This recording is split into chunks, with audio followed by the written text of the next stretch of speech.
Chers participants, bonsoir à vous tous et bienvenue au séminaire d'aujourd'hui sous le nom « La modélisation mathématique dans la résolution de problèmes ». Ce séminaire se tournera autour de l'introduction du séminaire d'aujourd'hui, la définition de la modélisation mathématique, l'exemple du modèle mathématique.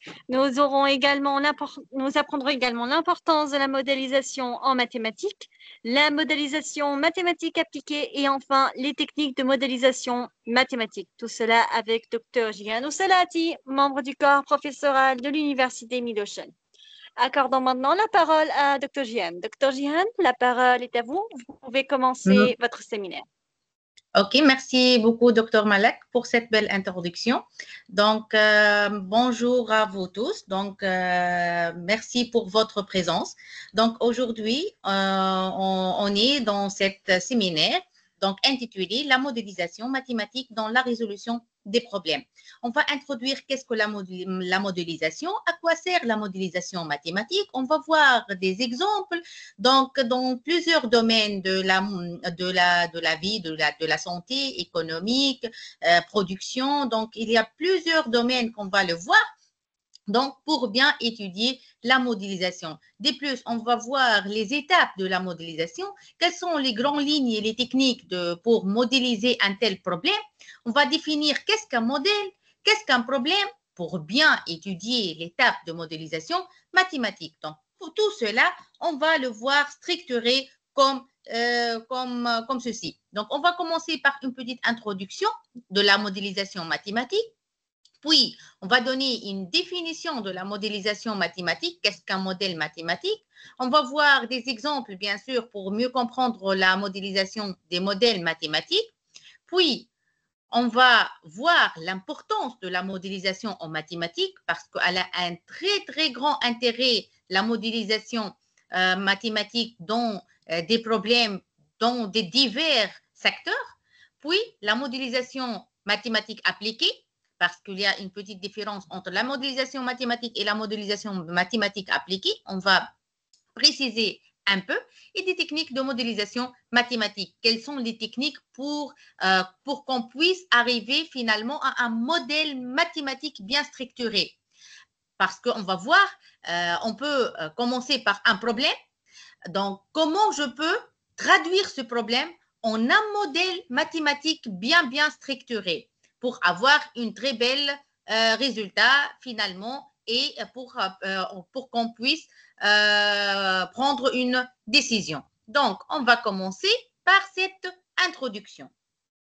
Donc, la modélisation mathématique, en fait, c'est une technique cruciale pour comprendre et prédire le comportement du système complexe dans divers domaines, de l'ingénierie à la biologie, etc. Donc, dans plusieurs secteurs, on peut trouver la modélisation en biologie, en ingénierie, dans la santé, dans la production de produits, dans l'économie, dans la géologie. Donc, dans plusieurs domaines de mathématiques, on peut trouver la modélisation.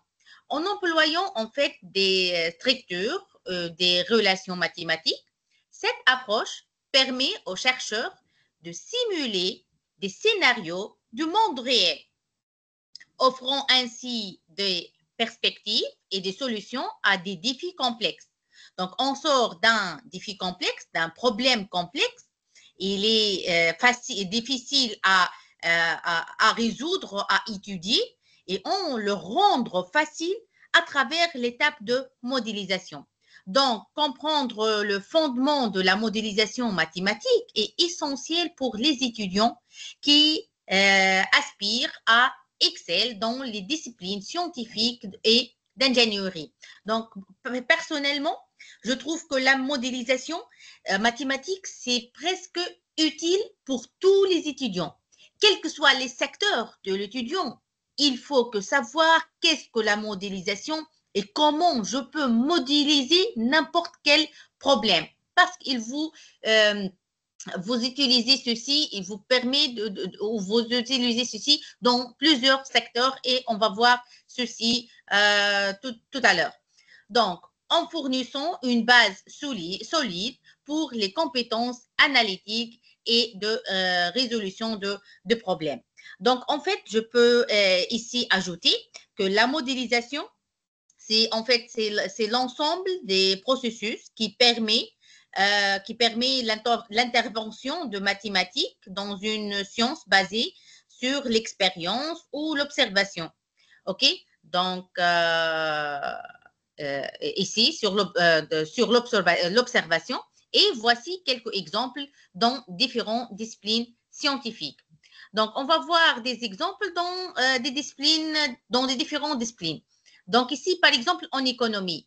En économie, en fonction des prix de différentes marchandises et des revenus du consommateur, celui-ci effectue un arbitrage entre ses dépenses. Peut-on prévoir son comportement, par exemple, le comportement de marchandises, donc le comportement. Un autre exemple, en écologie animale, par exemple, vous pouvez poser la question comment évoluent les effectifs de population animale sous différentes hypothèses. Donc ici, sans contraintes liées au milieu, avec des contraintes d'approvisionnement en nourriture, en présence de prédateurs, avec interaction entre proie et prédateurs. Donc, il y a plusieurs exemples de modélisation. Donc, on va voir qu'est-ce que la modélisation mathématique. Donc, on ne peut pas étudier la modélisation sans qu'on le comprendre ou qu'on le définisse. À vos avis, qu'est-ce que la modélisation ou qu'est-ce qu'un modèle en fait mathématique? Est-ce qu'un modèle mathématique, est-ce que c'est un exemple de modélisation mathématique seulement? Est-ce que c'est une technique de modélisation mathématique? Donc, on va voir qu'est-ce qu'un modèle mathématique. Donc, l'exploration du domaine de la modélisation mathématique ouvre un monde fascinant où le mathématique rencontre les scénarios de la vie réelle. Les modèles mathématiques sont des outils conçus pour décrire le fonctionnement du système de monde réel en moyen d'expression et d'équations mathématiques. Donc, à travers cette petite introduction de modèles mathématiques, donc, on va commencer par un problème de la vie réelle, un scénario, et on va l'exprimer sous forme d'un modèle mathématique. Qu'est-ce qu'il y a dans ce modèle mathématique? Il y a des équations mathématiques. OK? Donc, cette approche permet de faire des prédictions, des évaluations et de mieux comprendre l'interaction de divers éléments d'un système. En intégrant des variables, on va trouver bien sûr, des équations où vous trouvez des variables. On va nous intégrer des variables et ces variables à travers, bien sûr, le problème qu'on a et des principes mathématiques. Des principes mathématiques, des dérivés, des équations. On va, par exemple, minimiser, maximiser, ainsi de suite. Donc, des principes mathématiques, ces modèles ouvrent la voie à des solutions innovantes et des problèmes complexes dans divers domaines, notamment dans l'ingénierie, dans des différents problèmes de l'ingénierie, quel que soit informatique, data science, ingénierie en génie civil, etc. L'économie, en économie, dans les marchandises, dans la production, donc en économie, et les sciences de l'environnement, et de plus dans les sciences d'environnement et dans plusieurs autres domaines de notre vie réelle.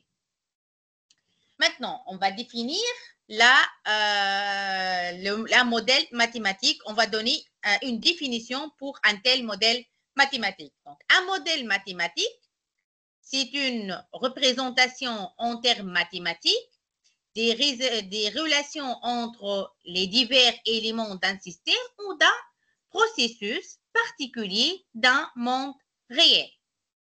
Donc, je répète, un modèle mathématique, c'est une représentation, OK? C'est une représentation en termes de quoi? En termes mathématiques. Vous trouvez dans un modèle mathématique des équations mathématiques, quelles que soient des équations simples, des équations linéaires, non linéaires, des équations des dérivées partielles, etc. Des équations mathématiques dans un modèle mathématique. Qu'est-ce qu'elles représentent, ces équations? Elles représentent des relations entre des divers éléments d'un système ou d'un processus particulier de monde réel. De monde réel, c'est-à-dire on commence d'un problème. Le problème, dans ce problème, vous trouvez des relations entre des relations. Je ne sais pas, par exemple, dans la production, il y a de matériaux, nombre de matériaux, il y a dans la production, il faut X matériel je ne sais pas, de carton, il faut Y matériel de stylo, donc on ne peut pas dépasser le nombre, etc. Donc, il y a de relations entre ces équations concernant ou associées à notre problème de monde réel. Donc, il implique l'utilisation de symboles et d'expressions mathématiques pour prédire, analyser ou dépeindre le comportement du système étudié. Donc, ceci, la définition, en fait, d'un modèle mathématique. Donc, généralement, ici, le processus de création d'un modèle mathématique il implique quoi? Donc, identifier le problème ou le système à modéliser. Il faut identifier le problème ou le système tout d'abord à modéliser. Donc, on a le problème ou le système, n'importe, ou le monde réel, qu'on va le modéliser. Il faut l'identifier. On va prendre un exemple bien précis pour comprendre mieux ces étapes. Puis, qu'est-ce qu'on va faire? Recueillir les données pertinentes et décider des variables qui seront incluses dans le modèle. Dans chaque modèle, vous trouvez des données déjà données par le problème et des variables qu'on va les créer nous. Donc, on va trouver des variables, bien sûr, associées au problème. Dans un problème, par exemple, on cherche à déterminer le nombre dans un problème de production, le nombre, je ne sais pas, d'un produit type A et le nombre d'un produit type B dans le secteur de production. Pourtant, il nous dit qu'on a comme matière première, par exemple, je ne sais pas, 3000 cartons et 5000, je ne sais pas, 5000 tonnes je sais pas, de carton type B. OK? Donc, ce sont les 3000 et les 5000, ce sont des données ici. Les variables qu'on cherche, on va les créer nous. Qu'est-ce qu'on cherche? On cherche, comme l'exemple que je vous avais dit maintenant, on cherche le nombre d'articles numéro A qu'on peut le produire et le nombre d'articles numéro B qu'on peut le produire. Donc, ce sont les variables qu'on cherche. Donc, dans chaque modèle mathématique, vous trouvez toujours des données déjà données par le problème et des variables qu'on cherche. Donc, ici, recueillir les données pertinentes, ceci les données, et décider des variables qui seront incluses dans le modèle. Puis, après avoir bien défini les variables et les données, qu'est-ce qu'on a? Formuler maintenant des hypothèses pour simplifier la complexité du monde réel. Il faut formuler les hypothèses parce que n'importe quel problème, il est bien sûr basé sur des relations entre ces équations. Quelles sont les hypothèses qui sont mises par le problème? Donc, il faut formuler des hypothèses pour simplifier la complexité du monde réel. Bien sûr, on part d'un problème complexe. On va le rendre simple à partir de la partie de modélisation mathématique. Puis, il faut développer des équations ou à partir de ces hypothèses, bien sûr, ces hypothèses, on va le rendre des équations. Donc, on va développer des équations ou des expressions mathématiques qui décrivent les relations entre les variables. Donc, on a des variables, des données et des hypothèses. Ces hypothèses, ces variables et ces données, il y a des relations entre ce rectangle-là ou ces triangles-là, variables, données, hypothèses. Donc, on va le décrire sous forme des équations et des expressions mathématiques qui décrivent bien les relations entre les variables.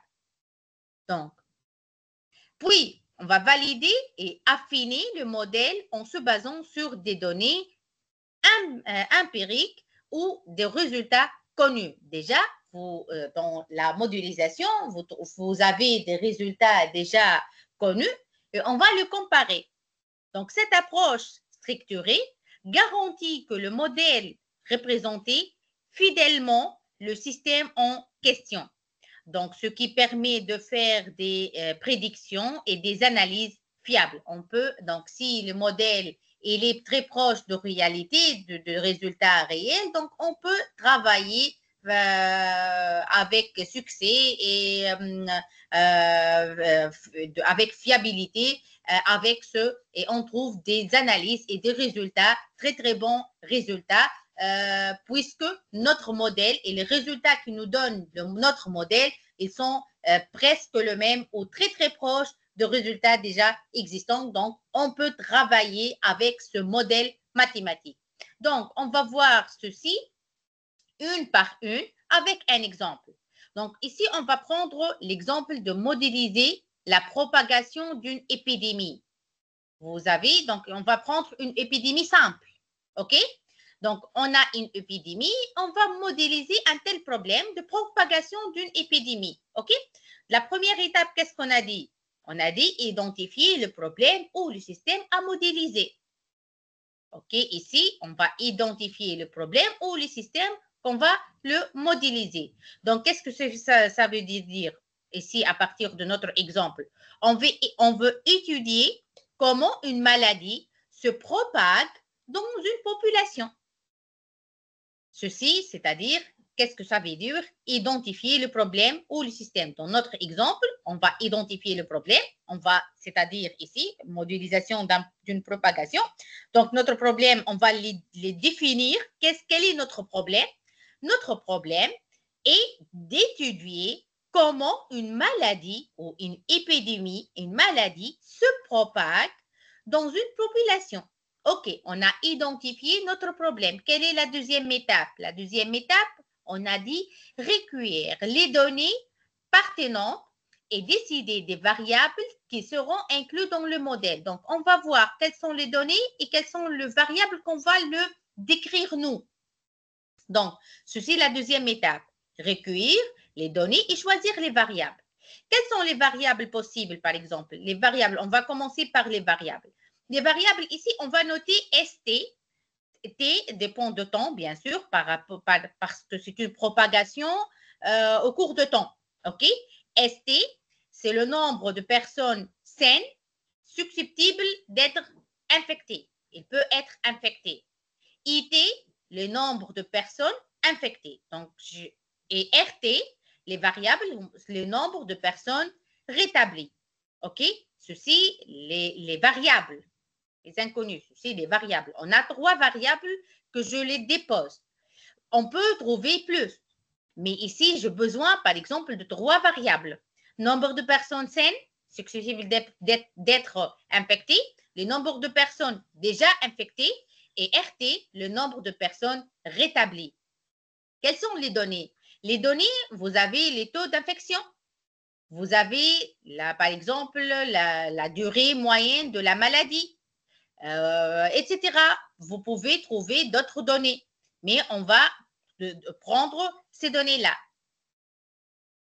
Maintenant, l'étape suivante est de formuler des hypothèses. Si vous vous rappelez, la troisième étape est de formuler des hypothèses. Quelles sont les hypothèses? Et si la population est fixée, on va supposer que notre population, elle est fixée pour simplifier le problème. Pas de naissance ni de décès. Les individus jury sont immunisés. Et la probabilité d'infection est proportionnelle au contact entre SII. OK?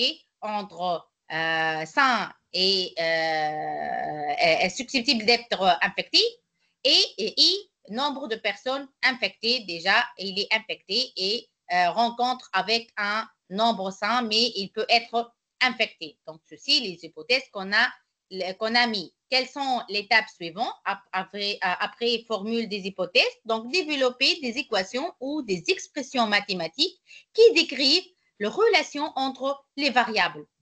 On va décrire les équations mathématiques qui décrivent la relation entre ces trois variables avec, bien sûr, les données connues. Donc, développer les équations, c'est un modèle connu, modèle CIR classique, déjà connu dans la propagation des maladies. Il est noté comme ça. Donc, la dérivée de S 100 par rapport au temps égale moins bêta S fois I. La deuxième équation, la dérivée de I par rapport à T, donc infecté déjà, égale bêta fois S fois I, moins sigma fois I. Et la dérivée de R, déjà ça, par rapport à T, égale à sigma fois I. Avec bêta, c'est les taux de transmission, et sigma, c'est les taux de jurisdiction. Donc, c'est un modèle déjà connu. Ceci, le problème déjà modélisé on a un modèle mathématique, donc ceci, notre modèle mathématique. Nous, ceci, notre modèle mathématique. À travers ce dérivé, à travers ces équations, je peux travailler avec ce modèle et je connais qu'est-ce que le S, qu'est-ce que le bêta, qu'est-ce que le sigma, qu'est-ce que le I, qu'est-ce que le R, etc. Je peux travailler avec ce modèle et de dégager des résultats sont nécessaires d'avoir de connaissances sur la propagation d'une telle maladie ou d'une telle épidémie. Donc, valider et affiner après le modèle.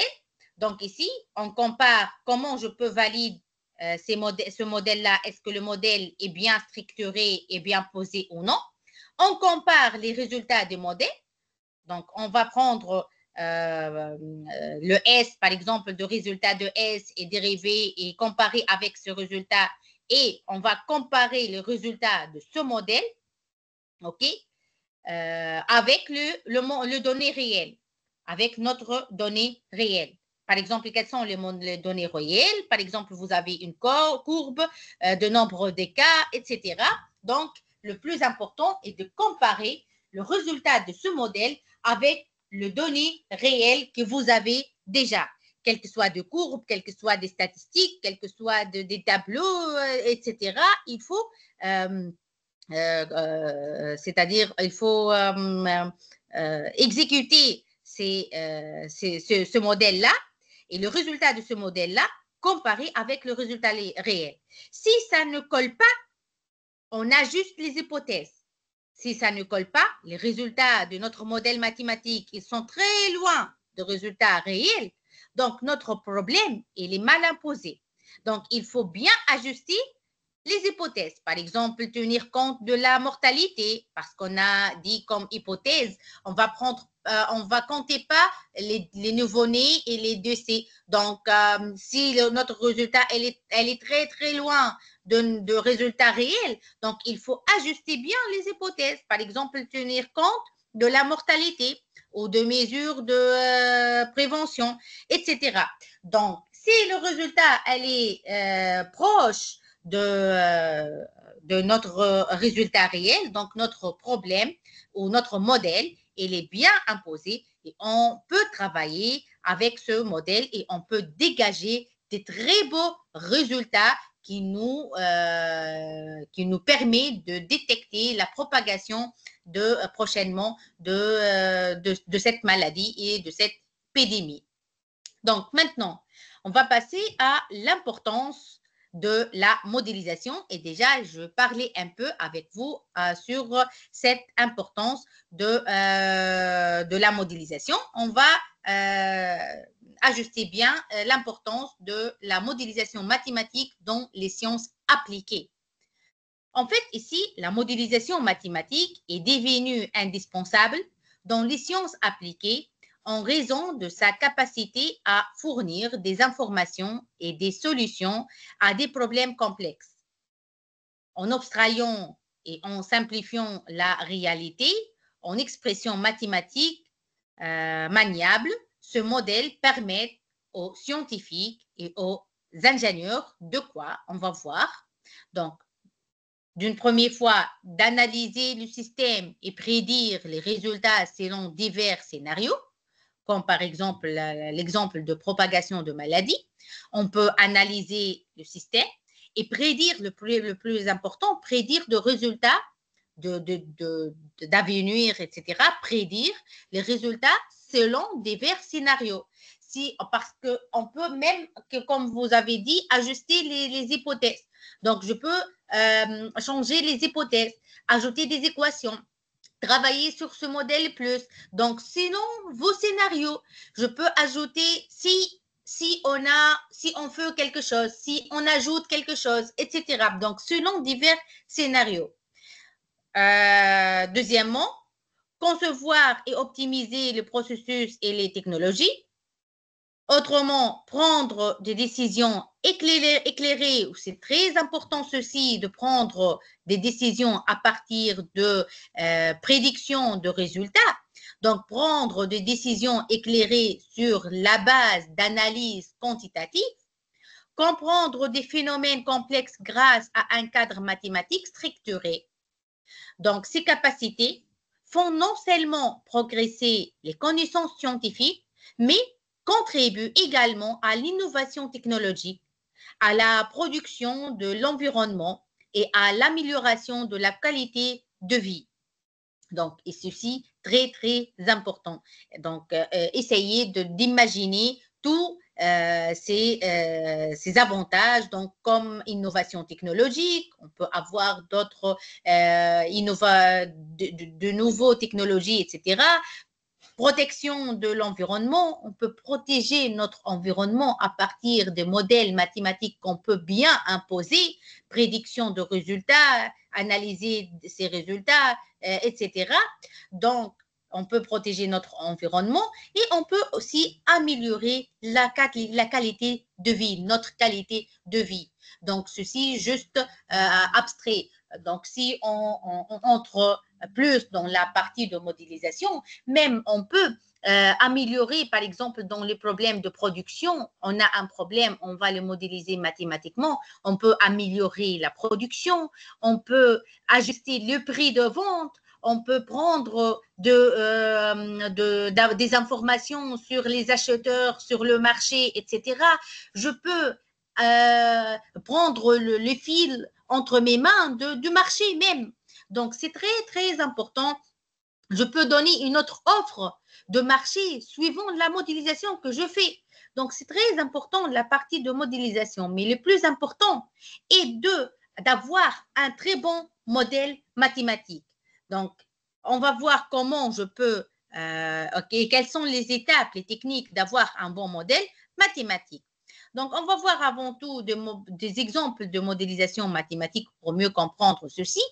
Donc, la modélisation ici mathématique sert de pont, c'est un pont, entre les théories mathématiques, analyse, algèbre, statistique, probabilité, etc., entre les théories mathématiques, des équations d'optimisation, minimiser, maximiser, etc., toutes les théories mathématiques et les phénomènes de monde réel. C'est un pont entre les phénomènes de monde réel, quels que soient les phénomènes, quels que soient les problèmes. C'est un pont, la modélisation, avec les théories de mathématiques, quelles que soient les théories, on peut l'utiliser, les dérivés partiels, les équations différentielles, statistiques, tout. OK? C'est un pont entre les phénomènes et les théories mathématiques, offrant des perspectives et des solutions dans divers domaines. Donc, en construisant et en analysant des modèles mathématiques, qu'est-ce qu'on peut? On peut prédire des résultats, et ceci est très important, on peut prédire des résultats. Deuxièmement, on peut optimiser des processus. Et troisièmement, on peut comprendre des dynamiques complexes parce qu'il peut avoir des cas très compliqués, on peut l'analyser et même on peut le comprendre. Donc, ci-dessous, nous explorons des exemples scientifiques dans le domaine de l'écologie et de l'économie, donc illustrant la polyvalence et l'impact des modèles mathématiques. Je veux essayer au cours de cette séance de vous donner des différents problèmes ou des différents modèles mathématiques de monde réel dans de différents secteurs. Exemple de modèle, comme on a dit, en mathématiques, en écologie. En écologie, par exemple, les modèles mathématiques aident à comprendre comment les populations se développent, interagissent et réagissent aux changements environnementaux. Donc, un exemple classique est celui des équations de Lotka-Volterra. Donc, c'est un exemple connu en écologie. Donc, les spécialistes ici, peut-être, ils connaissent cette équation. Donc, des équations de Lotka-Volterra. Donc, également connu sous le nom de modèle prédateur-proie. Donc, ce modèle illustre la relation dynamique entre une population des prédateurs et ses proies. Donc, si vous avez des curiosités, vous pouvez voir de près ces équations et ces problèmes en écologique. Donc, ils sont faciles à comprendre. Donc, c'est un modèle mathématique en écologie. Technique de modélisation mathématique. On va voir les techniques maintenant de modélisation mathématique et ceci le plus important à mon avis. Comment je peux arriver à avoir un modèle mathématique bien posé? Parce que pour avoir des résultats, des bons résultats, il faut avoir ou construire un modèle mathématiques bien posées. Donc, quelles sont les techniques de modélisation mathématique? La modélisation mathématique, c'est une approche solide qui permet de comprendre des scénarios complexes en appliquant des concepts et des techniques mathématiques. OK? Déjà, on a dit c'est un pont entre les théories, les équations, les techniques mathématiques et les problèmes complexes de monde réel. Ces processus a des applications significatives dans divers domaines tels que la science, l'énergie, l'ingénierie, l'énergie, l'économie et bien d'autres, la production, etc. et bien d'autres, en utilisant différentes techniques de modélisation mathématique. Les problèmes complexes de monde réel peuvent être décomposés en parties gérables et solubles. On va voir ensemble ces techniques. Donc, plongeons-nous dans quelques techniques clés et dans le processus d'élaboration de modèles mathématiques efficaces. Dans cette section, on va découvrir à la fois des techniques essentielles utilisées dans la modélisation mathématique et un guide étape par étape sur la façon d'élaborer un modèle mathématique. Que tu sois un étudiant novice en la matière ou que tu cherches à approfondir tes connaissances, ces informations te seront d'une aide précieuse. Donc, les techniques. Donc, on va voir les techniques essentielles de modélisation mathématique. Donc, la modélisation mathématique englobe un éventail de techniques. Donc, chacune servant un but unique et s'appliquant à différents types de problèmes. Il est essentiel de comprendre ces techniques pour développer ces modèles qui représentent avec précision le système de monde réel. Parmi les techniques les plus couramment utilisées, on trouve des équations différentielles. C'est presque dans la plupart de modèles mathématiques, vous trouvez des équations différentielles. Les problèmes de chaleur en physique, donc vous trouvez des équations différentielles. Le problème qu'on a déjà vu de population, on a des équations différentielles. Donc, dans la plupart, presque, si je me rappelle, il y a quelques autres modèles, par exemple de minimisation, de maximisation, d'optimisation. On ne trouve pas des équations différentielles, mais dans un stade plus avancé. On trouve aussi dans les problèmes d'optimisation des équations différentielles, mais dans la plupart des problèmes ou de modèles mathématiques, on trouve les équations différentielles, les modèles statistiques et les méthodes informatiques. Donc, aussi les méthodes informatiques. Donc, chacune de ces techniques emploie une approche différente pour disséquer et résoudre un problème particulier, qu'il s'agisse de prédire la croissance de la population ou d'analyser le marché financier. Par exemple, on a dit des équations, donc des équations différentielles réelles. Donc, en fait, ces équations différentielles, il s'agit d'équations qui décrivent, on va prendre un par un. Donc, qu'est-ce qu'on a dit? On a dit les équations différentielles, on a dit le monde statistique, et on a dit les méthodes informatiques. On va prendre une par une pour mieux comprendre ces mots-clés de modèles mathématiques. Donc, il s'agit d'équations qui décrivent le taux de changement d'une quantité. N'importe quelle équation différentielle, toujours, elle décrit quoi? L'équation différentielle, c'est une équation qui décrit les taux de changement d'une quantité par rapport au temps, par rapport, etc. Donc, le taux de changement d'une quantité. Elles sont largement utilisées pour modéliser quoi? Pour modéliser la dynamique de divers systèmes, tels que la croissance de population, comme on a déjà vu, ou le mouvement des planètes, le problème de chaleur, etc. Donc, il y a plusieurs problèmes où on trouve les équations différentielles. Un exemple, par exemple, on va prendre un exemple. Je peux même ajouter que les équations différentielles se relient une fonction inconnue, par exemple y de x, à ses dérivés. Elle relie une fonction, cette fonction, elle est inconnue, comme n par exemple ici, donc cette fonction inconnue y en fonction de x, y de x, à ses dérivés y prime, y seconde, y troisième, et ainsi de suite.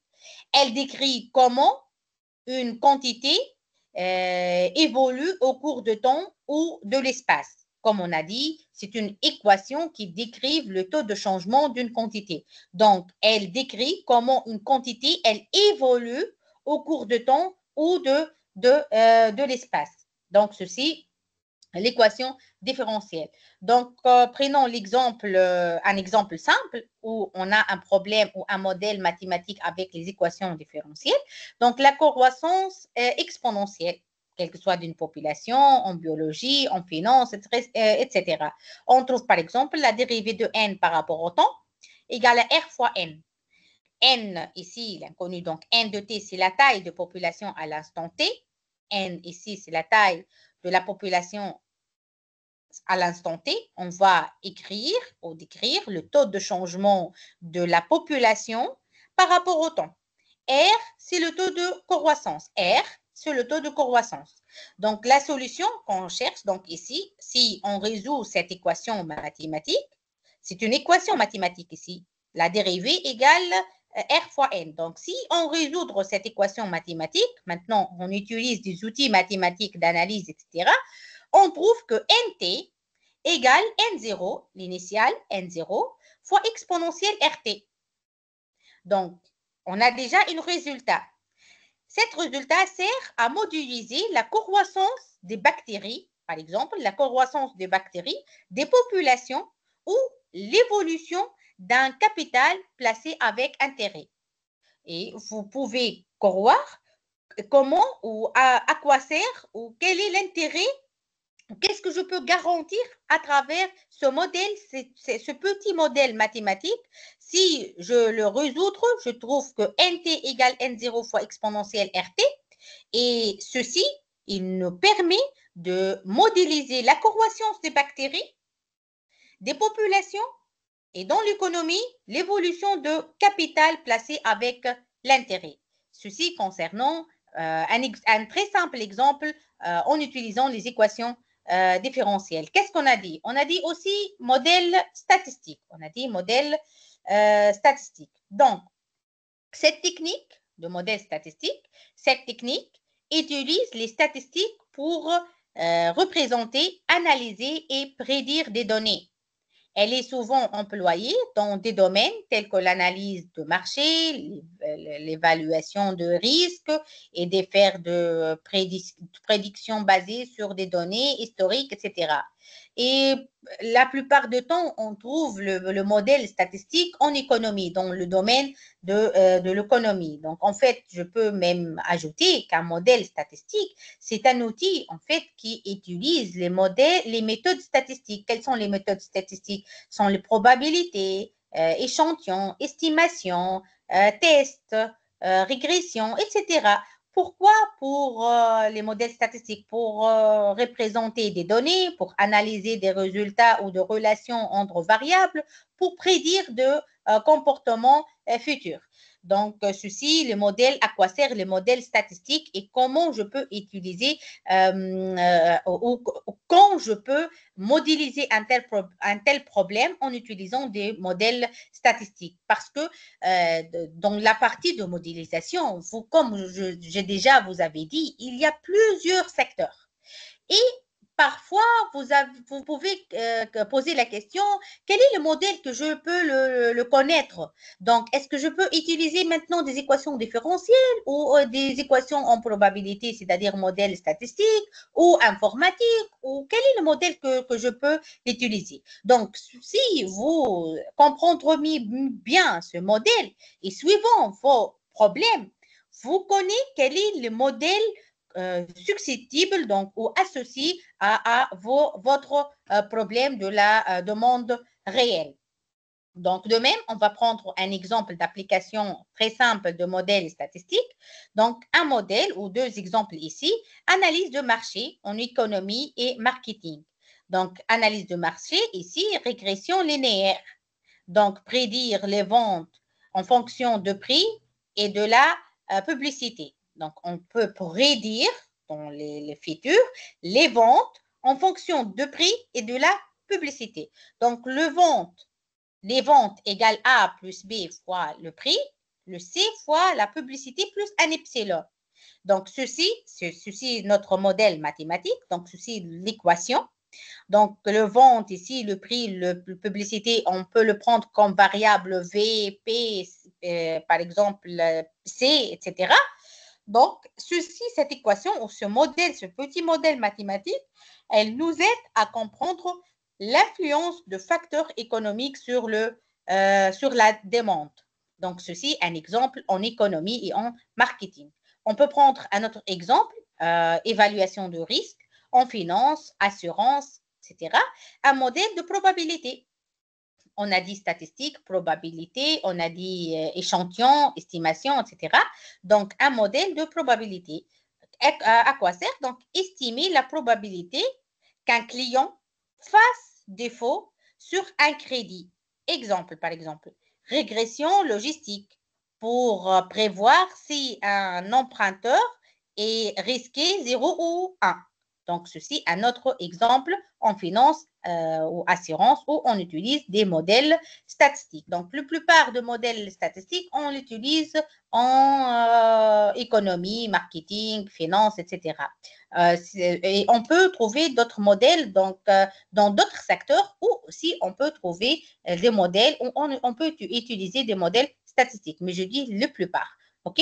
Donc, il nous reste les modèles informatiques. Les modèles informatiques, donc, qu'est-ce que le modèle informatique? Elles comprennent les algorithmes et les méthodes numériques permettant de résoudre les modèles mathématiques. Elles sont particulièrement utiles pour les modèles qui sont trop complexes pour les solutions analytiques et qui nécessitent une puissance de calcul pour trouver des solutions approximatives. Donc, je peux même vous simplifier ici cette définition. Les modèles informatiques regroupent ici les algorithmes et les méthodes numériques utilisées. Pourquoi? Pour résoudre des modèles mathématiques trop complexes pour être résolus à la main. On ne peut pas prendre et résoudre à la main. On utilise des modèles informatiques ou des méthodes informatiques pour le résoudre. Pourquoi? Pour aussi simuler le comportement d'un système. Et encore pour obtenir des solutions approchées mais utilisables en pratique. Elle s'appuie sur la puissance de calcul des ordinateurs, suivant la puissance de calcul de notre machine et de notre ordinateur. Donc, de même, on va prendre des exemples d'applications. Par exemple, les équations différentielles complexes. Un modèle où vous avez des équations complexes, des équations différentielles sont très compliquées à manipuler à la main. Donc, où vous avez des simulations physiques. Je ne peux pas l'étudier à la main. Il y a des équations qu'on ne peut pas les manipuler ou les résoudre manuellement à la main. Donc, on a besoin des méthodes informatiques, on a besoin des algorithmes, des machines de notre ordinateur, plus que des algorithmes, suivant le programme que vous avez utilisé pour résoudre ces équations. Par exemple, exemple de trajectoire des satellites, prévision météorologique, donc des techniques, méthodes de l'air, ils sont très connus les méthodes de l'air, ou QTA pour approximer les solutions d'équations différentielles. Ce sont des méthodes algorithmiques qu'on peut l'utiliser pour approximer et résoudre les équations différentielles. Le deuxième exemple, c'est l'optimisation. On trouve l'optimisation dans l'industrie, production économique, transport. Je viens vous donner dans cette formation donc des exemples d'optimisation. Donc, par exemple, trouver le meilleur trajet pour une flotte de camions, problème de voyage, de commerce, technique, algorithme génétique, méthode de simplex, programmation dynamique, etc. Ces outils peut nous aider à résoudre les problèmes ou le modèle mathématique déjà imposé. Donc, et finalement, à la fin de cette formation ou de cette lecture, je vous donne des exemples où on va commencer d'un problème de la vie réelle, de production, par exemple, d'optimisation. On va prendre des problèmes d'optimisation, de problèmes, et on va le modéliser mathématiquement en un modèle mathématique et je viens de vous donner des idées de résolution. Donc, maintenant, on va prendre cet exemple pour mieux comprendre où vous avez ici des équations différentielles. Donc, imagine ici que l'on essaie de modéliser la propagation d'une maladie au sein d'une communauté en utilisant des équations différentielles. On peut formuler un modèle qui incorpore le taux de transmission de la maladie, le taux de guérison et le taux de mortalité naturelle pour prédire le nombre futur de personnes infectées. Donc ici, l'équation. L'équation, c'est la dérivée de i par rapport à t. Donc, n'oubliez pas que i représente le nombre de personnes infectées. Déjà, on a, dans un exemple précédent, on a déjà introduit ceci. Le S, c'est la population saine, sensible ici. S, la population sensible. Et bêta, le taux de transmission. Et gamma, le taux de guérison. Donc, et U, le nu, le taux de mortalité naturelle. Donc, on a cette équation différentielle, la dérivée de i par rapport à t, c'est égal à bêta fois s fois i moins sigma i moins nu i. Donc, on peut résoudre cette équation et déterminer i, donc le nombre par rapport au temps, par exemple au futur, à partir des données déjà existent, et je peux analyser les résultats obtenus, prédire au futur des résultats, etc. Maintenant, quels sont les processus d'élaboration d'un modèle mathématique? Donc, comment je peux avoir un modèle mathématique? L'élaboration, en fait, d'un modèle mathématique, c'est un processus systématiques qui agissent ou qui exigent de prêter attention aux détails et de bien comprendre le système modélisé. Il commence par la définition du problème et se termine par la validation de modèles par rapport à des scénarios réels. Tout d'abord, il faut définir quel est votre problème et après modéliser le modèle, votre problème en un modèle mathématique. Il faut le détecter et l'essayer avec des scénarios réels. Donc, votre modèle pour bien comprendre est-ce que votre modèle est bien posé ou non. Ce processus est itératif et nécessite souvent plusieurs ajustements pour affiner la précision du modèle. Les principales étapes comprennent la définition du problème. Il faut définir votre problème, la formulation d'hypothèses, la construction de modèles, la résolution de modèles et la validation des résultats. Chaque étape est cruciale pour s'assurer que le modèle final est à la fois fiable et utile dans les applications de monde réel. Donc, vous avez 5 étapes: formulation, hypothèse, construction, définition de problème, formulation d'hypothèse, construction de modèle, résolution de modèle et la validation de résultats. Donc, vous avez 5 étapes à suivre pour avoir un très bon modèle. On va commencer une par une. On va commencer par la définition de problème. Donc, on a 5 étapes. On va commencer, comme il est indiqué ici, on a commencé étape comprenant la définition de problème, puis la formulation des hypothèses. Donc, on va commencer par la définition de notre problème. Il s'agit de l'étape initiale au cours de laquelle la portée et les objets de projet de modélisation sont identifiés. Donc, formuler des hypothèses. La deuxième étape est de formuler les hypothèses. Donc, c'est essentiel pour simplifier les problèmes réels et le rendre gérable dans un cadre mathématique. Donc, la construction de modèles, puis on a la construction de modèles. La troisième étape implique le développement d'équations mathématiques ou d'algorithmes qui représentent le problème sur la base des hypothèses formulées. La quatrième étape, la résolution du modèle, donc résoudre le modèle mathématique qu'on a imposé déjà.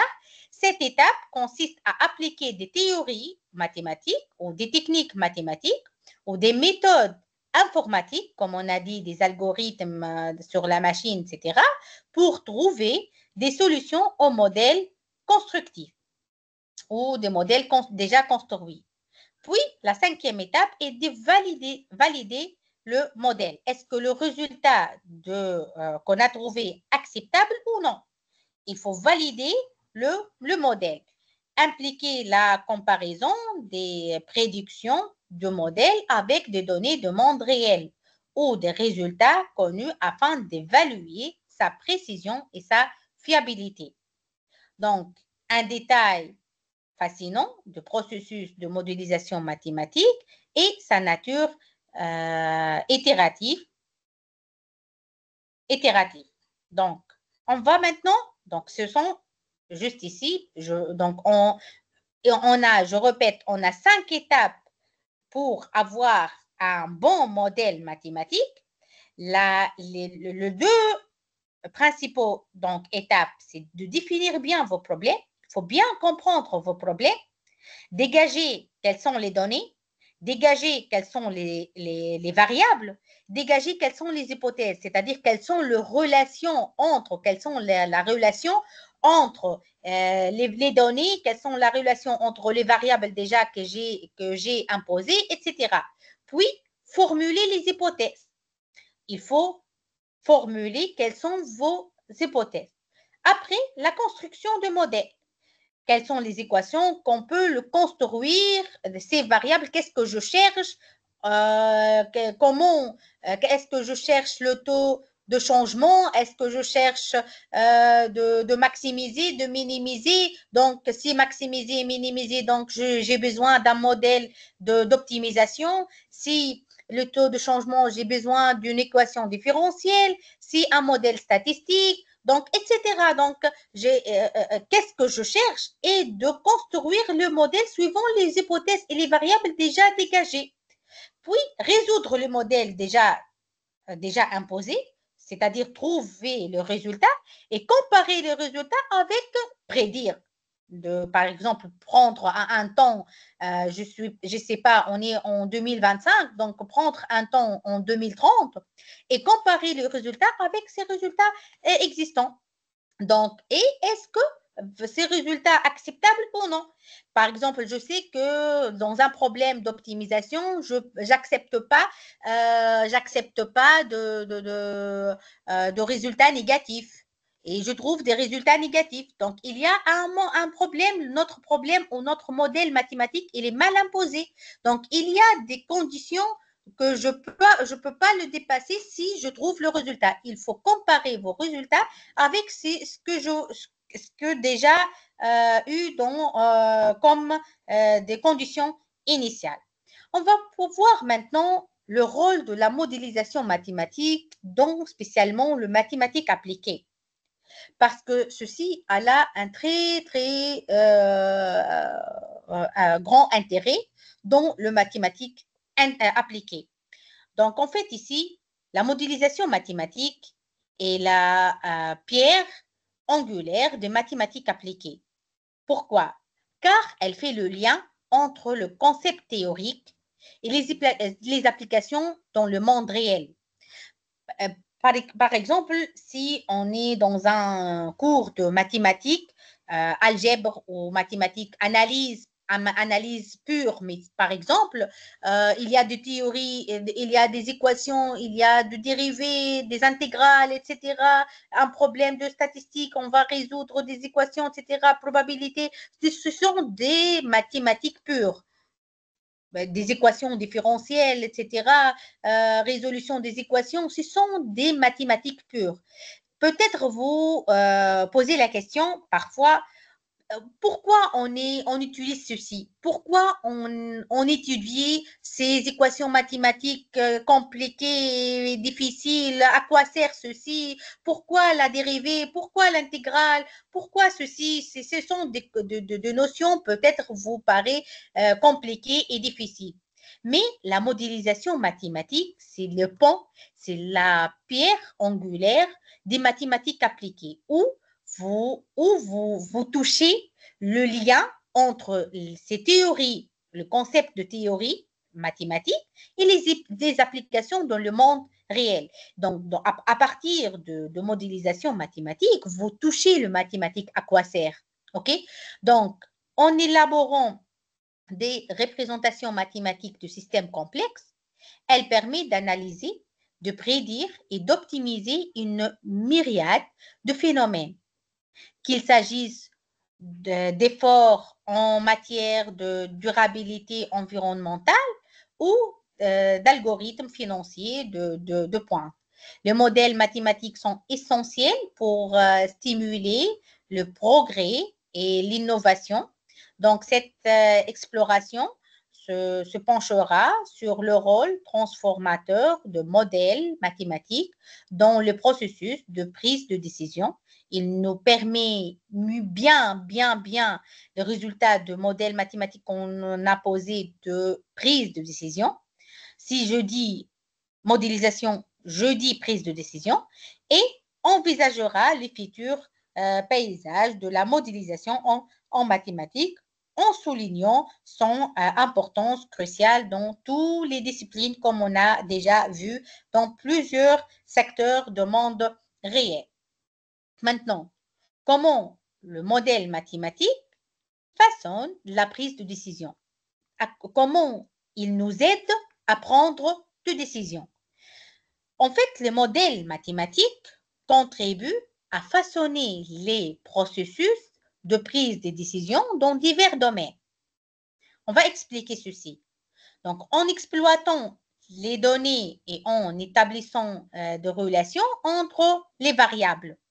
Donc, il y a, comme on a déjà dit, des relations mathématiques et des équations entre les variables et les données.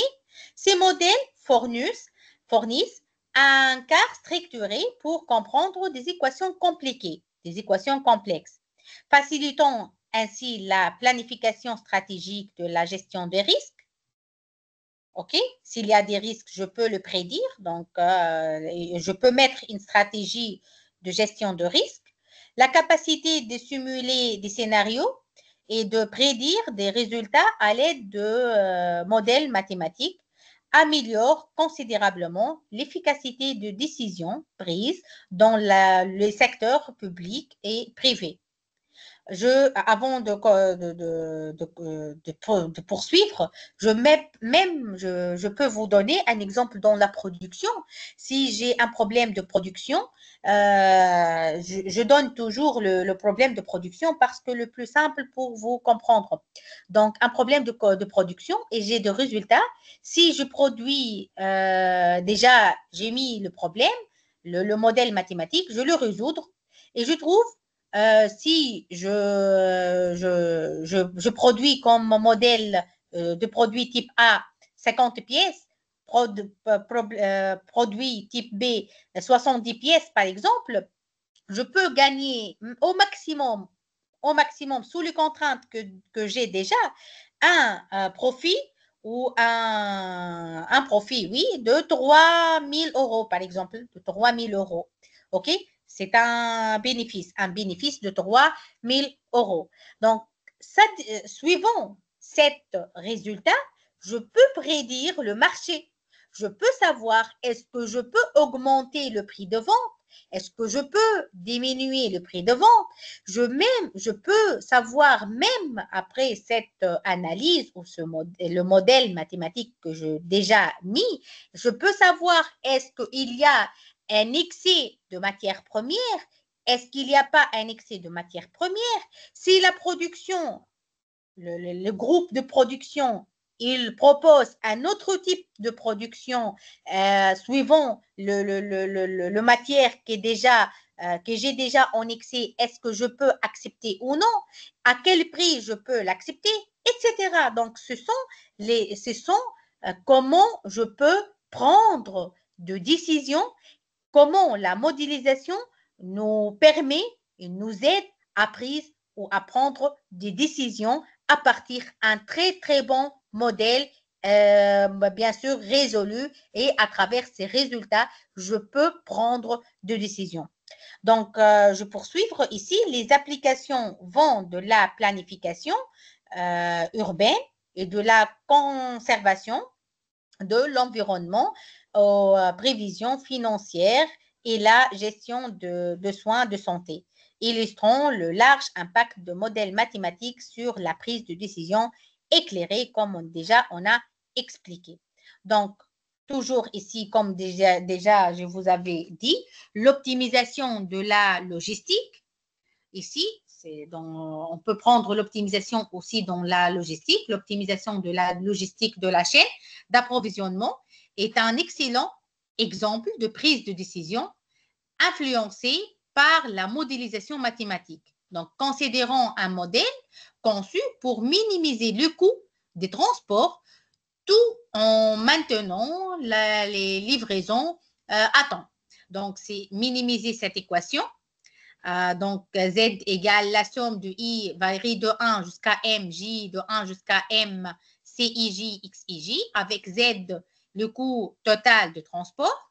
CIJ représente le coût de transport de marchandises de la source I à la destination J. Et XIJ indique la quantité de marchandises transportées. Donc, ce modèle permet de déterminer les itinéraires de transport le plus rentable, d'informer de manière critique les stratégies de gestion dans les chaînes logistiques et d'approvisionnement. Donc, c'est un exemple de logistique d'optimisation qui nous permet de bien prendre la décision. Maintenant, l'avenir de la modélisation en mathématiques au futur. Comment on peut croire à l'avenir de modélisation en mathématiques. Donc, l'avenir de la modélisation mathématique dans le domaine des mathématiques appliquées est promis à une évolution significative. C'est pour cela, je dis déjà dès les débuts, à mon avis, je crois que tous les étudiants doivent étudier la modélisation dans leur secteur. Si vous êtes un ingénieur en informatique, il faut étudier la modélisation dans des modèles informatiques que vous avez déjà. Si en biologie, de même. Dans génie civil, de même. Santé, de même. Production économique, etc., de même. Donc, dans tous les secteurs, je trouve, à mon avis, que chaque étudiant, il faut bien maîtriser la partie de modélisation. Pardon. Sous l'impulsion de progrès technologiques, notamment en matière de puissance de calcul et d'analyse de données. Le modèle devient de plus en plus complexe et précis. Donc, cette progression promet d'ouvrir de nouvelles possibilités pour prédire et gérer des systèmes complexes plus efficacement que jamais. En tandem, l'essor de l'apprentissage automatique et de l'intelligence artificielle offre deux voies sans précédent pour automatiser et améliorer la précision des modèles. Donc, c'est mieux maintenant à cause de l'intelligence artificielle, à cause de l'apprentissage automatique. Donc, vous pouvez même améliorer les modèles qu'on a déjà, que vous pouvez déjà imposer. Ouvrons ainsi de nouvelles frontières en analyse prédictive et au système d'aide à la décision. Donc, finalement, avant de passer aux exemples de production que déjà je vous avais dit, donc je trouve que la modélisation, c'est un art. Donc, la modélisation, comme je vous avais déjà expliqué, c'est un art.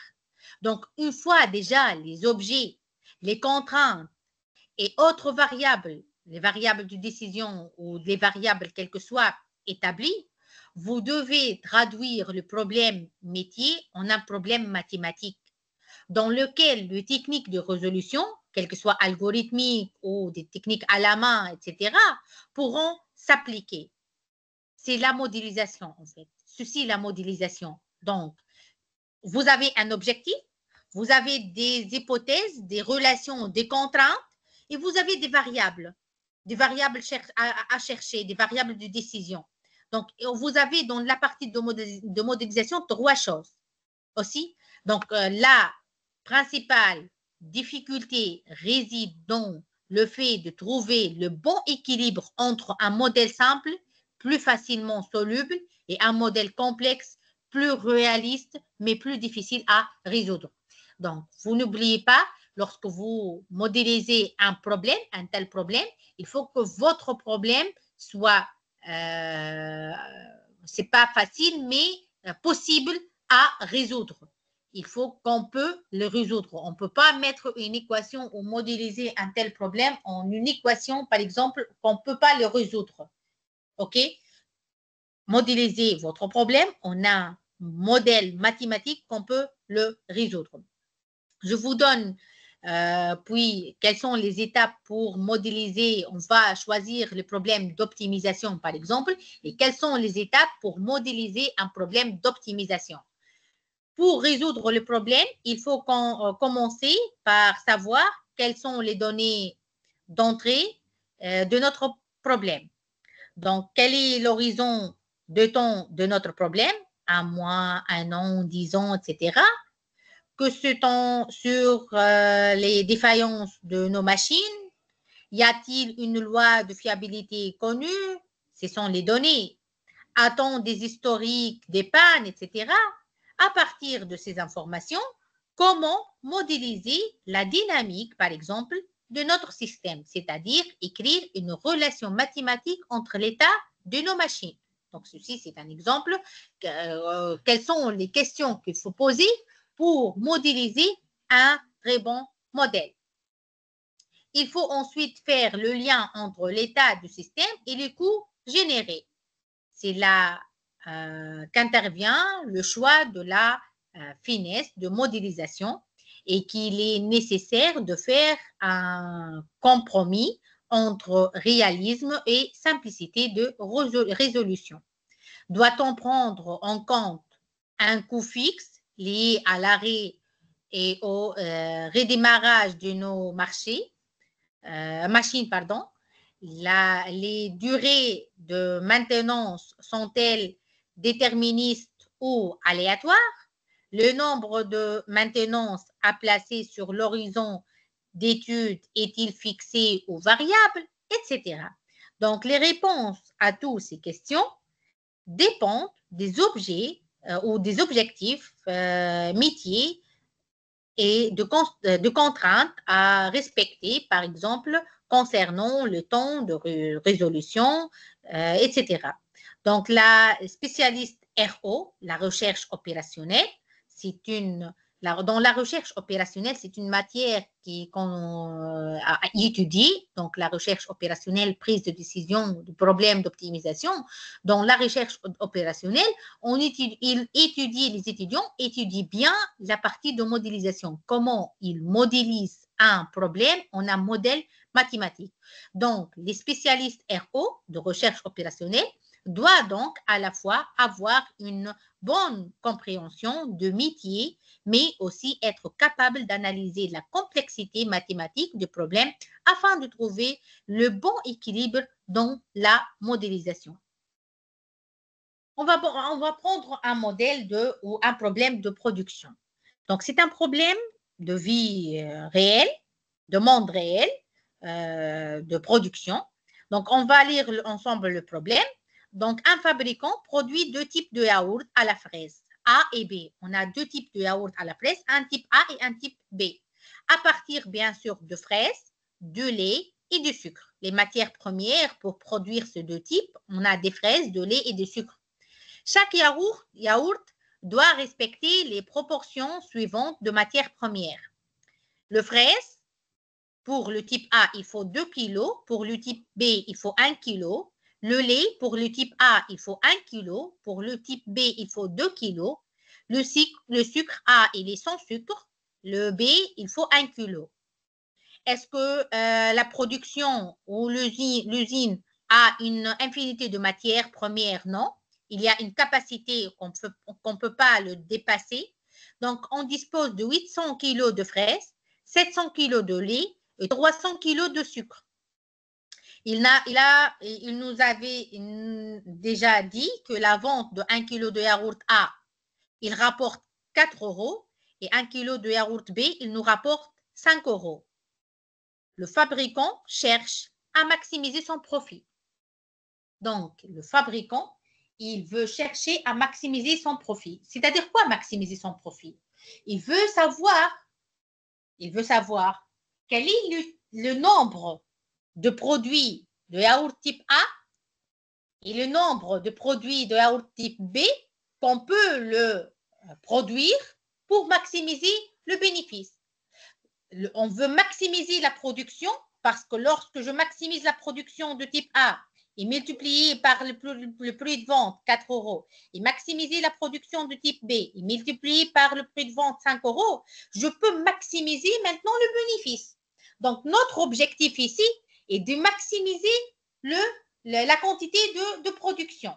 Si je maximise la quantité de production, donc je garantis, je maximise le bénéfice, je maximise le profit. Donc, pour modéliser ce problème, il y a 3 questions.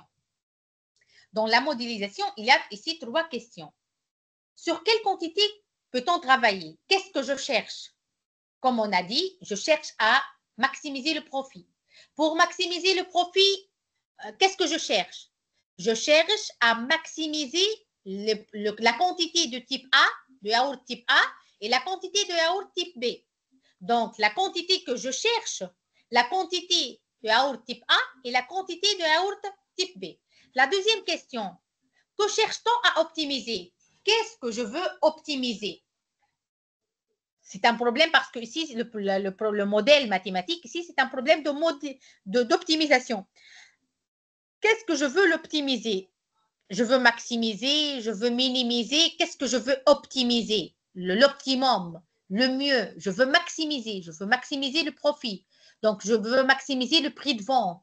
Donc, je veux maximiser le prix de vente fois la quantité produite que je cherche de yaourt de type A, plus le prix de vente de yaourt type B fois la quantité produite.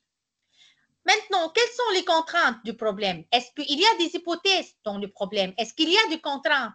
Est-ce qu'il y a des conditions? Normalement, oui. Donc, qu'est-ce qu'il nécessite comme quantité, le yaourt type A? La quantité disposée qu'on dépose ici dans la production, il y a pas d'infinité de produits. Il y a une capacité qu'on ne peut pas le dépasser. OK? Donc, ceci, ce sont des contraintes. Donc, ici, il y a 3 questions. Sur quelle quantité peut-on travailler? Que cherche-t-on à optimiser? Quelles sont les contraintes du problème? Donc, on va répondre à ces questions. Déjà, on a répondu un peu. Sur quelle quantité peut-on travailler? Seule valeur non constante. Donc, on cherche à déterminer la quantité de yaourt type A et la quantité de yaourt type B produite. Parce que si je multiplie le maximum de yaourt que je déjà déterminé ici type A fois le prix de vente plus la quantité fois le prix de vente de yaourt type B, je garantis que je maximise le bénéfice. Donc, on parle ici de 2 variables. On cherche ici à 2 variables. Qu'est-ce qu'on a dit dans la partie de modélisation? Il faut fixer les variables. Donc, ici, comme variable, on a XA, la quantité de yaourt type A, et XB, la quantité de yaourt type B. Maintenant, que cherche-t-on à optimiser? Qu'est-ce que je veux optimiser? Je veux maximiser le bénéfice. Que cherche-t-on à optimiser? Donc, je veux maximiser. Qu'est-ce qu'on veut maximiser? 4, le prix de vente de yaourt type A fois la quantité produite de yaourt type A, plus 5 fois la quantité produite de type B.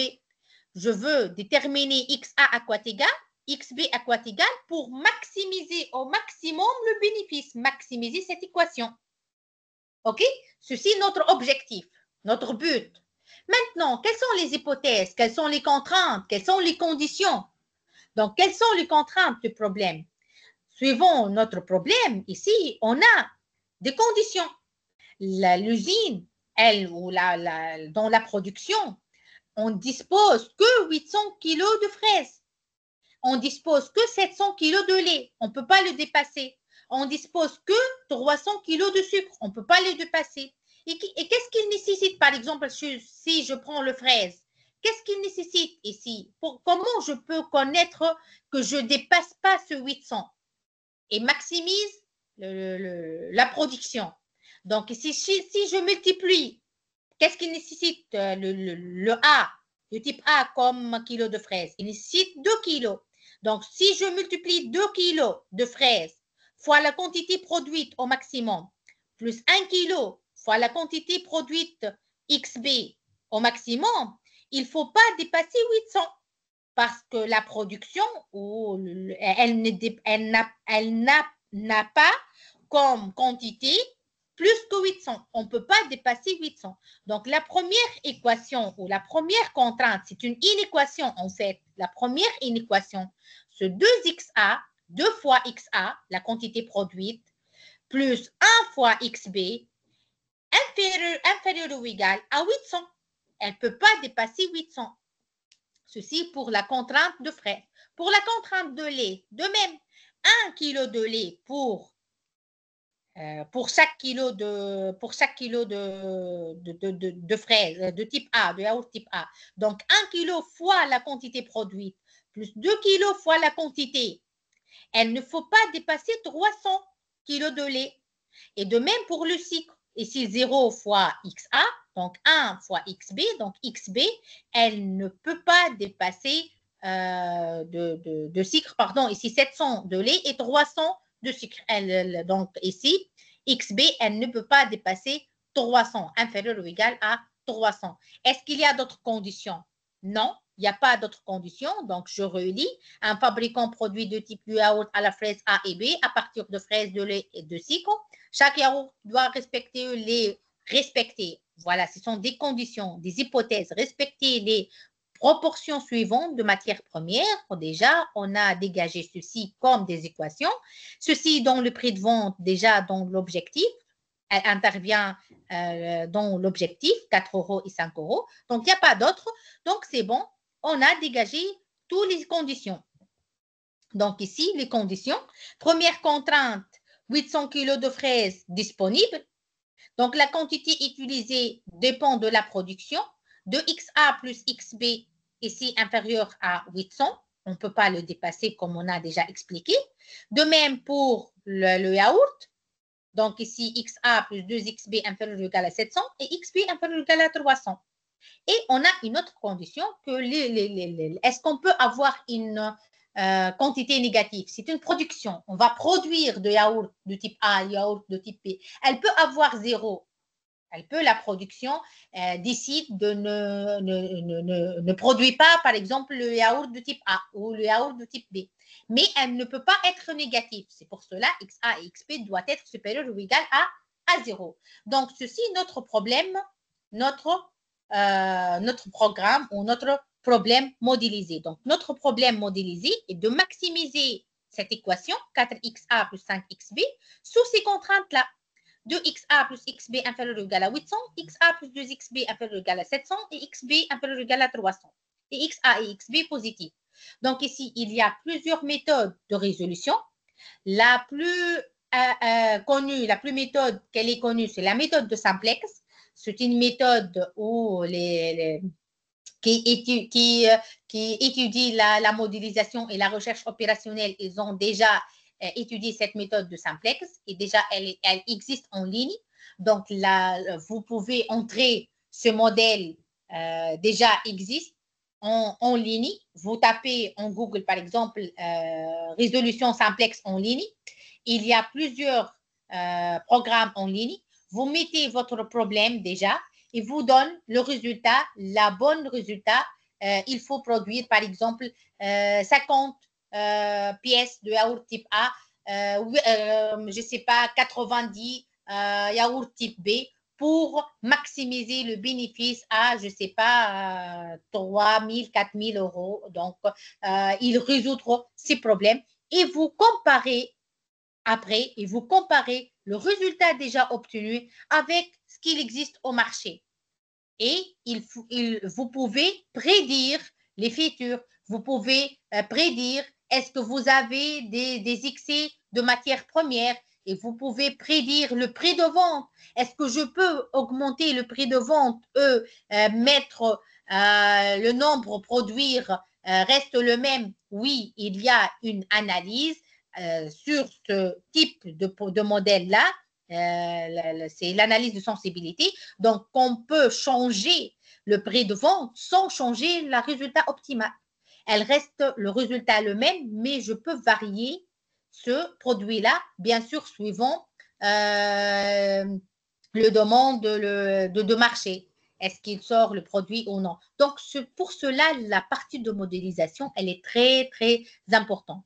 Donc, vous avez un autre problème ici, de même dans le même discipline de production. Donc, une usine fabrique deux sortes de produits, P1 et P2, à l'aide de deux machines M1 et M2.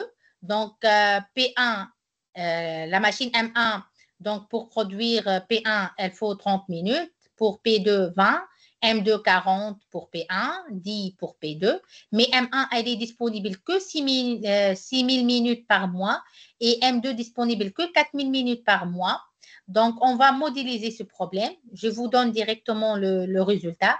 Donc, il nous avait dit tout d'abord qu'une pièce P1 fabriquée, il rapporte 4 000 dinars. Une pièce P2 fabriquée, il rapporte 200 dinars. Qu'est-ce qu'il veut? On veut un plan de fabrication ou un modèle mathématique de fabrication mensuel qui maximise le profit. Donc, les inconnus qu'on cherche ici, on a X1, le nombre d'unités de P1 produit, X2, le nombre d'unités de produits P2 produites. Donc, le modèle mathématique, après dégager, bien sûr, les équations, etc. Donc, ceci est l'équation. Donc, on veut maximiser 400x1 plus 200x2 sous ces contraintes-là. Et vous pouvez le résoudre et prédire les résultats au futur, prédire le résultat de marché, etc.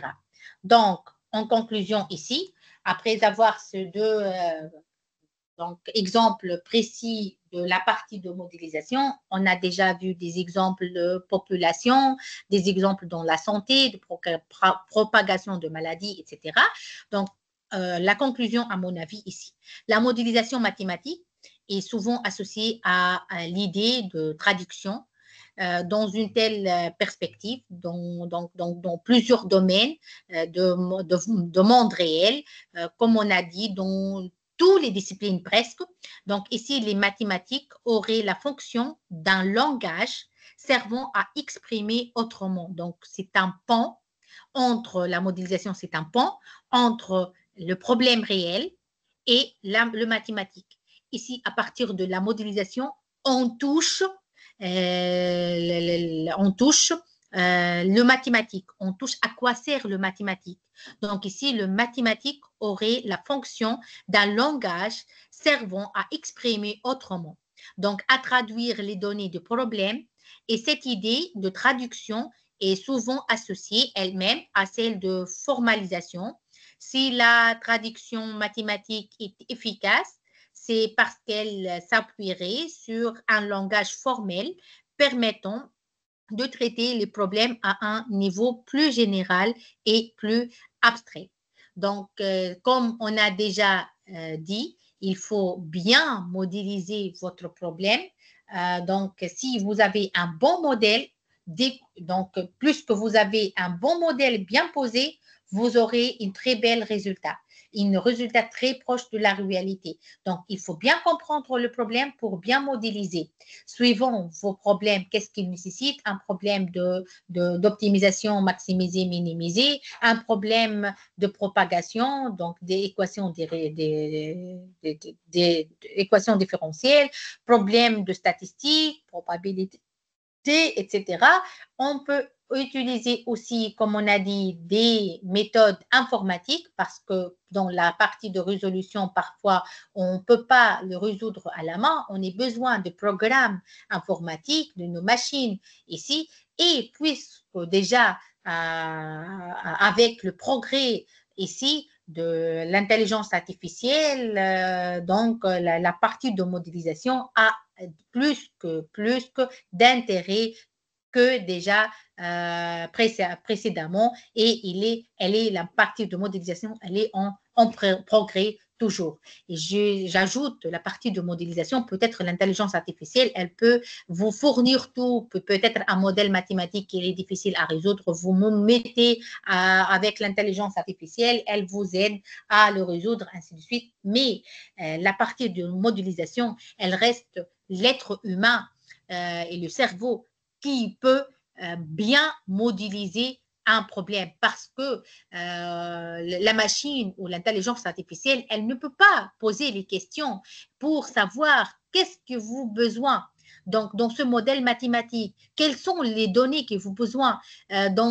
Comment elle peut le modéliser? Peut-être elle vous aider à améliorer un modèle, mais le modèle mathématique, la modélisation, elle ne peut pas être posée ou bien posée que avec l'être humain. Donc, finalement, merci pour votre attention. J'aimerais bien que vous avez apprécié cette partie de modélisation. Donc, je suis là pour votre question. Merci pour votre attention. Merci infiniment à vous, docteur, pour tous vos efforts. Pour ceux qui ont des questions, veuillez s'il vous plaît soit lever la main, soit écrire vos questions sur le chat.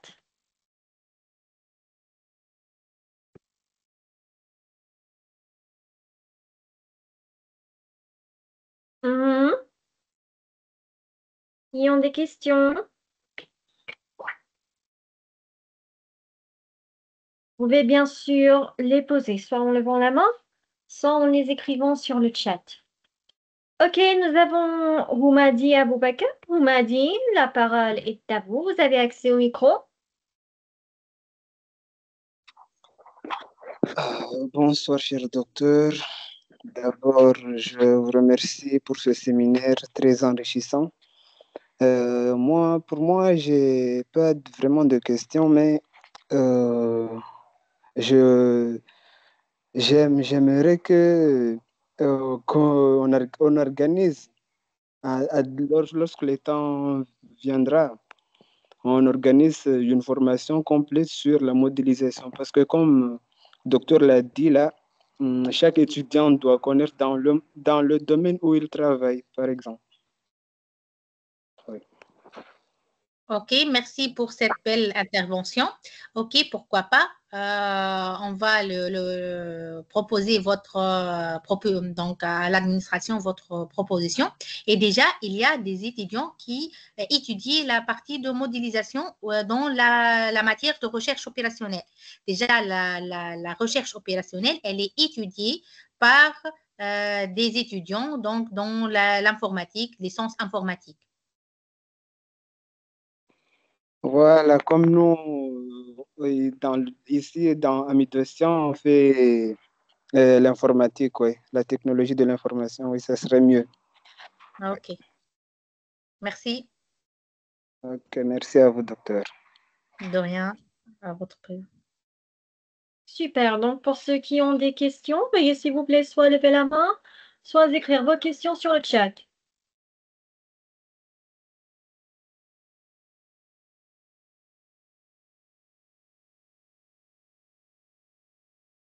Ok, nous avons une question de Ali Madi. Peut-on utiliser la modélisation mathématique pour prédire la probabilité d'une attaque future ou même identifier les points faibles d'un système avant qu'il ne soit exploité? Donc, peut-on utiliser la modélisation mathématique pour prédire la probabilité d'une attaque future ou même identifier des points faibles d'un système avant qu'il ne soit exploité? Oui. Donc, déjà, c'est le but de la modélisation. Suivons bien sûr votre problème.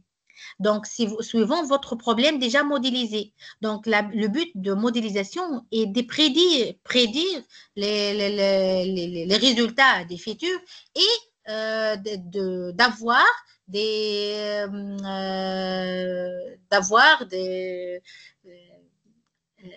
un plan un plan pour éviter une telle épidémie, par exemple, ou une telle propagation, etc. Donc, on peut, oui, à partir d'un très bon modèle de modélisation.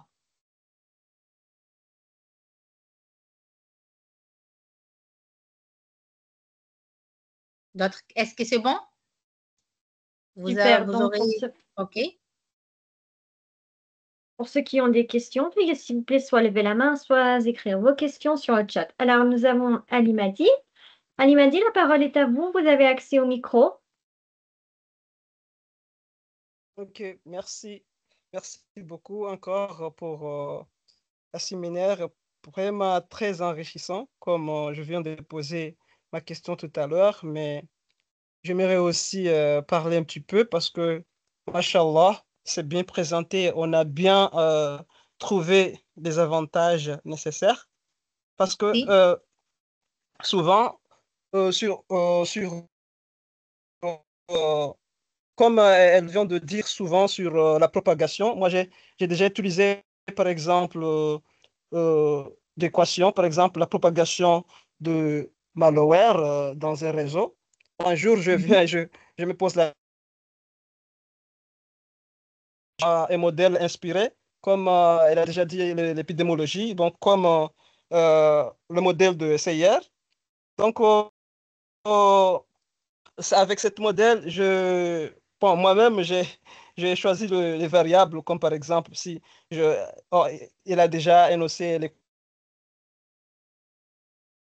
l'équation sur le ds sur dt, bon, qui est égal à, par exemple, moins bêta si. Et j'ai, j'ai- je partage cette expérience parce que j'ai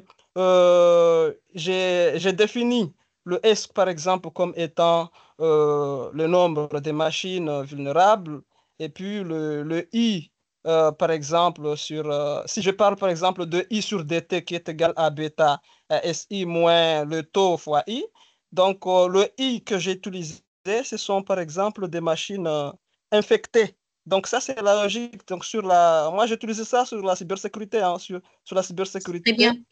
Mhm. Et aussi sur l'équation qu'elle a déjà présentée aussi, moi j'utilisais par exemple le dr sur dt qui est égal à, par exemple, à le taux fois i. Moi j'ai défini le taux aussi comme le taux de récupération. Par exemple, dans le cas de la cybersécurité, nous on parle de ce qu'on appelle de patch, antivirus, isolation. Donc, je viens de dire que la présentation était vraiment bien parce que il y a des résultats clairs qu'on voit dans le domaine. Donc, on est très fiers, surtout sur l'utilisation de la mathématique, surtout, hein.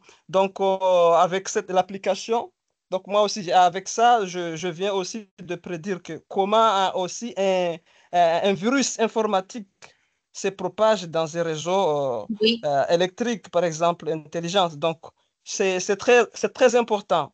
Et merci beaucoup pour la présentation. Et je pense qu'on a trouvé aussi davantage plus. Et je veux savoir aussi, lorsqu'on veut, par exemple, savoir calculer la probabilité, par exemple, de compromission d'un système. Donc, je veux savoir comment je vais utiliser cela jusqu'à y arriver, par exemple, en utilisant euh, euh, modèles de Markov. Je ne sais pas si... Bon, je veux savoir comment je vais faire cela. Ok, merci Mamadi pour cette belle intervention. Merci. Donc, je suis très heureuse parce que la formation, elle vous apprécie cette formation. C'est la partie de modélisation. Donc, je suis très même heureuse parce que je trouve quelques-uns qui utilisent la modélisation et qu'ils appliquent dans leur domaine, comme vous avez déjà, Mamadi, il applique la propagation, non seulement qu'on peut trouver en maladie, etc., mais ils ont déjà appliqué la propagation dans le domaine de cybersecurity. Donc, c'est très bon d'entendre ceci. Concernant la résolution de maintenant votre question, la résolution de mon système probabilité, donc c'est très difficile maintenant de vous expliquer ceci parce qu'il y a trop de mathématiques, le système de Markov, de chaîne de Markov, etc. Donc, il y a plus que de mathématiques. Peut-être, pourquoi pas, dans une autre formation, on peut prendre des exemples de modélisation de problèmes de mathématiques, des exemples de problèmes, on le modélise de mathématiques et la résolution du système, etc. OK? OK, merci Parce beaucoup. qu'il Inch'Allah. il y a Bi'idhnillah. dedans beaucoup de mathématiques, beaucoup de probabilités, donc beaucoup de théories. On ne peut pas l'expliquer oralement directement, donc, mais il y a des études en probabilité, il y a des théories qu'on peut l'utiliser pour résoudre de modèles de probabilité. Il y a. Ouais, j'aimerais savoir vraiment parce que je trouve vraiment important. OK. Inch'Allah. Pourquoi pas? Inch'Allah. Bi'idhnillah. Inch'Allah. Merci.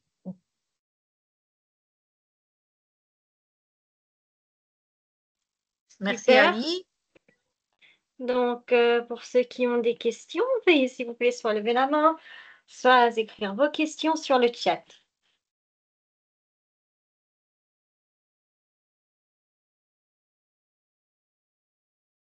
Donc, Ali Mohamed, il a dit merci beaucoup. Donc, merci à vous-même. OK? Je pense que nous n'avons plus de questions et que tout est clair. À la fin du séminaire d'aujourd'hui. Pardon, docteur, voulez-vous ajouter quelque chose? Merci tout d'abord à vous, Dr. Malak. Donc, merci pour tous les participants. Merci pour votre patience. Merci parce que vous présentez dans cette formation. Toujours, je vous encourage à étudier, même si vous n'avez pas comme un module chez vous, donc avec que vous étudiez dans votre université, etc. Donc, même, je vous encourage d'étudier même vous-même en utilisant Google, ChatGPT, vous utilisez les formations comme ceci, vous utilisez YouTube, etc.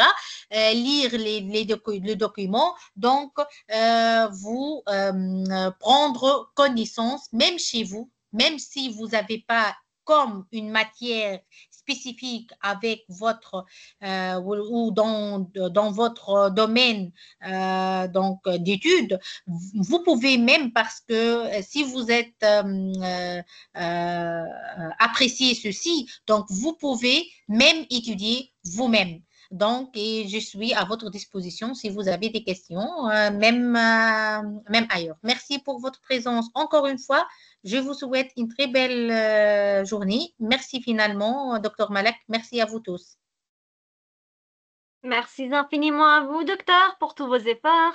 Merci aux participants pour avoir participé au séminaire d'aujourd'hui. Attention tout le monde, nous avons un certificat de participation. Veuillez s'il vous plaît vous inscrire via le lien envoyé sur le chat. Pas d'inscription, pas de certificat de participation. Vous pouvez également suivre les dernières actualités concernant les séminaires, formations, ateliers, concours et l'inscription au programme d'études de l'université via le compte officiel de l'université sur Facebook, le groupe WhatsApp des activités étudiants ou encore le site web. Merci à vous tous. On verra, Inch'Allah, dans nos prochaines activités ou encore le mercredi avec le séminaire de Dr. Kotz, les réseaux de neurones pour l'intelligence artificielle, ou bien au séminaire du réalisateur du cinéma et plein d'autres d'activités qui vous attendent. Et n'oubliez pas que l'inscription à l'université est ouverte et gratuite à tous les Comoriens. D'accord, vous avez la chance d'être parmi nous, d'étudier l'un des programmes de licence, que ce soit technologie de l'information, médias numériques ou encore management. Profitez de cette opportunité, elle est gratuite, 100% gratuite, sans frais de scolarité à tous les Comoriens. Vous pouvez, non, pas master, programme de licence. Vous pouvez inviter tous vos proches, que ce soit votre famille, vos collègues dans votre travail, vos amis, vos frères, vos sœurs. Tout le monde est le bienvenu. Merci à vous tous. On vous souhaite une excellente soirée. Au revoir.